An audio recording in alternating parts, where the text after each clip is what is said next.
Hello students, this is problem 3.264 from the famous book IE Erudove from the segment magnetism. Again, very conceptual question to understand the basics of magnetism, properties of magnetic field, and especially the solenoid part. So as you can see, a current I flows in a long single layer solenoid with a cross-sectional radius of capital R. The number of turns per unit length of the solenoid is given as small n, and find the limiting current at which the windings may rupture if the tensile strength of the wire is equal to the F limiting. Okay, right? So we will discuss it in detail, and I will try to explain each and every concept and what the actual logic behind this question. For that, the concept which is used in this question or in such questions, the concept used in this question, or you can say in such question, is that the magnetic pressure on a surface, you can define the magnetic pressure on the surface as B square divided by mu naught. Magnetic pressure on a surface is given as B square divided by twice of mu naught. That is the basic concept. And if you are unaware of this fact, then I would suggest you to go to read some good book where you can find this concept that the magnetic pressure on the surface is B square over 2 times of mu naught. I will use this concept. And for the ideal solenoid, if you talk about the solenoid, then the solenoid generates a magnetic field. We all know that a solenoid generates a magnetic field, which is given by mu naught total number of turns divided by length, which is number of turns per unit length times current in that solenoid. See, these two basic principles will be used for this question. One is the magnetic field of the solenoid, which is derived by the Ampere's law. Okay, so magnetic field of a solenoid, which is derived by the Ampere's law, is mu naught n I, and the magnetic pressure on the surface is B squared divided by 2 mu naught. Okay. Now, just look at the diagram. I will show you some pictures, and look at this diagram. The first figure, this is the first figure, which is a figure of the long solenoid. Okay, the solenoid is this kind of a coil, which is a copper coil. Okay, capital R. Let me zoom in this figure. Okay, so that you can very well understand it. This capital R is the radius of this coil. Okay, capital R is the cross-sectional radius, and this line, these are the lines of the magnetic field, and the magnetic field B is given by mu naught n I.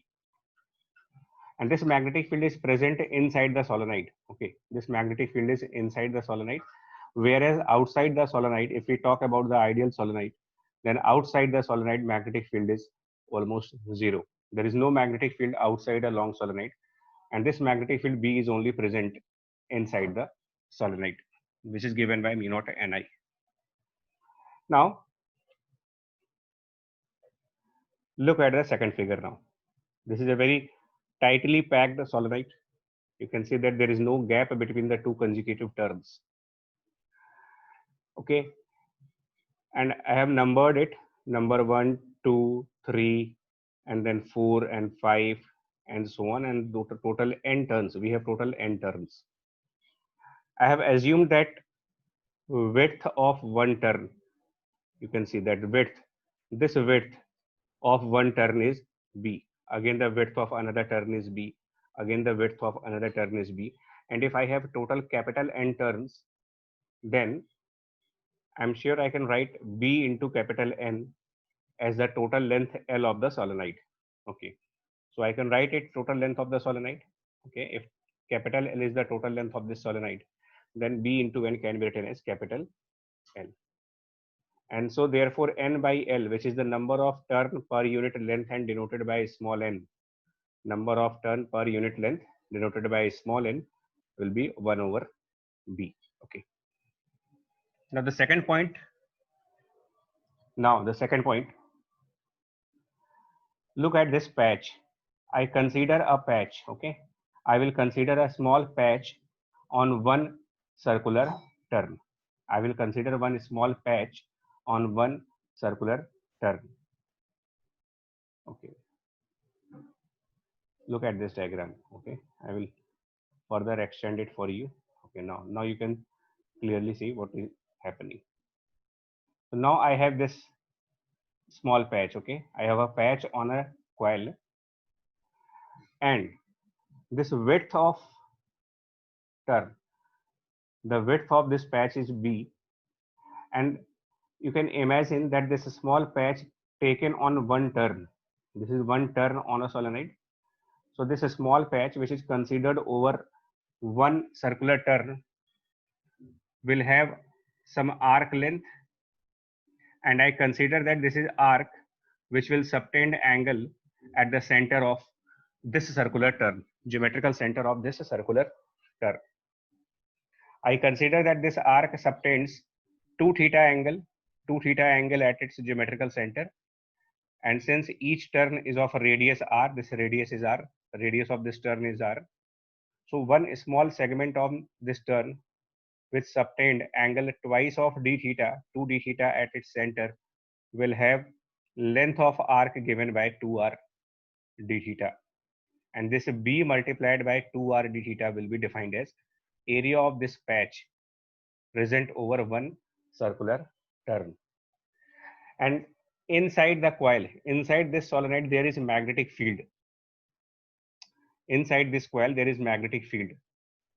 Because of that magnetic field, this small patch will experience magnetic pressure.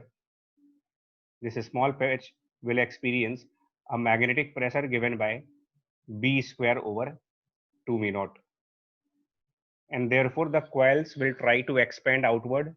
These coils will try to expand radially outward. And to overcome that radial expansion tendency, there will be some kind of stretch in the coil. And to overcome that stretch, the coils will be under tension forces. They will be under a tensile force. And now I will show you another figure.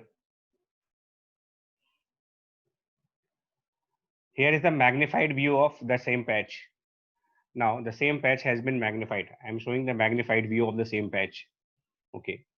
So this length was this circular portion. This circular portion is the length which is twice of r into d theta. Okay. And then this width is b.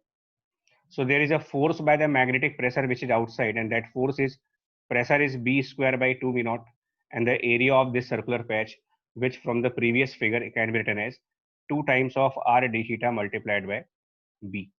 You can write down. Against this magnetic pressure, a tension force will appear like this. A tension force will appear, and if now you resolve these tension forces, if you resolve these tension forces, then I am sure that this is t sine of d theta inward direction. T sine theta is here also in the inward direction, and then t cos theta in the downward direction, t cos theta in the upward direction. By symmetry, this t cos theta are cancelled out, and the t sine theta and t sine theta, these two are added, and twice of 2t sine theta, 2t of sine of d theta will balance this force of magnetic pressure, which is b square by 2 times of mu naught times 2r b d theta. We all know that for the very small angles, sine of angle d theta and the angle d theta, they are equal. In the limiting case, sine of d theta is same as d theta. So you can cancel out them because these two are equal in the limiting cases. And then capital T, I can write down now capital T as b square over mu naught times RB. Now what is the value of B?